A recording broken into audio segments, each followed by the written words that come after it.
ഏവർക്കും സ്വാഗതം. പവൻ ഗോൾഡ്, തിരൂർ.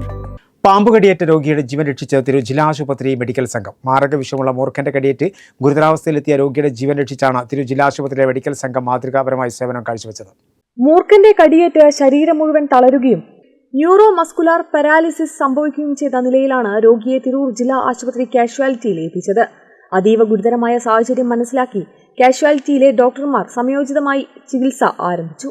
രോഗിക്ക് 20 യൂണിറ്റ് ആന്റിവെനം നൽകുകയും ശ്വാസതടസ്സം നേരിട്ടതിനെ തുടർന്ന് അടിയന്തര ജീവൻ രക്ഷാ ചികിത്സ ഉറപ്പാക്കുകയും ചെയ്തു. രോഗിയെ ഇൻഡ്യൂബേറ്റ് ചെയ്ത കൃത്രിമ ശ്വാസോപകരണങ്ങളുടെ സഹായത്തോടെയും ഓക്സിജൻ പിന്തുണയോടെയും രോഗിയെ വിദഗ്ധ ചികിത്സയ്ക്കായി സുരക്ഷിതമായി മറ്റൊരാശുപത്രിയിലേക്ക് മാറ്റുകയും ചെയ്തു. രോഗി അപകടനില അടുത്ത ദിവസം തന്നെ തരണം ചെയ്യുകയും ശ്വാസതടസ്സം മാറുകയും ചെയ്ത് ജീവിതത്തിലേക്ക് തിരിച്ചു വന്നു. കാഷ്വാലിറ്റി ചീഫ് മെഡിക്കൽ ഓഫീസർമാരായ doctor Shija, doctor Nikita, physician doctor Lakshmi, anaesthesia വിദഗ്ധൻ doctor Anwar, staff nurse Ashiq, മറ്റ് സ്റ്റാഫ് നഴ്സുമാർ എന്നിവരുടെ നേതൃത്വത്തിൽ നടന്ന ഈ ഇടപെടൽ രോഗിയുടെ ജീവൻ രക്ഷിക്കുന്നതിൽ നിർണായകമായി.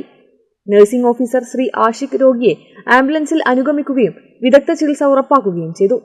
പരിമിതമായ ഭൗതിക സൗകര്യങ്ങളും സ്ഥലപരിമിതിയും നിലനിൽക്കുന്ന സാഹചര്യത്തിലും തിരൂർ ജില്ലാ ആശുപത്രിയിലെ ഡോക്ടർമാരും നഴ്സുമാരും മറ്റ് ആരോഗ്യ പ്രവർത്തകരും കാഴ്ചവെച്ച ആത്മസമർപ്പണവും പ്രൊഫഷണൽ മികവും അഭിനന്ദനാർഹമാണ്. അടിയന്തര ചികിത്സാ രംഗത്ത് സർക്കാർ ആശുപത്രികൾ നൽകുന്ന മികച്ച സേവനത്തിന്റെ മറ്റൊരു ഉദാഹരണമാണ് ഈ ജീവൻ രക്ഷാ പ്രവർത്തനം. തിരൂർ ജില്ലാ ആശുപത്രി മെഡിക്കൽ സംഘത്തിന്റെ ഈ മാതൃകാപരമായ പ്രവർത്തനത്തിന് ആശുപത്രി അധികൃതരും ആരോഗ്യ പ്രവർത്തകരും സമൂഹത്തിന്റെ അഭിനന്ദനം അർഹിക്കുന്നു.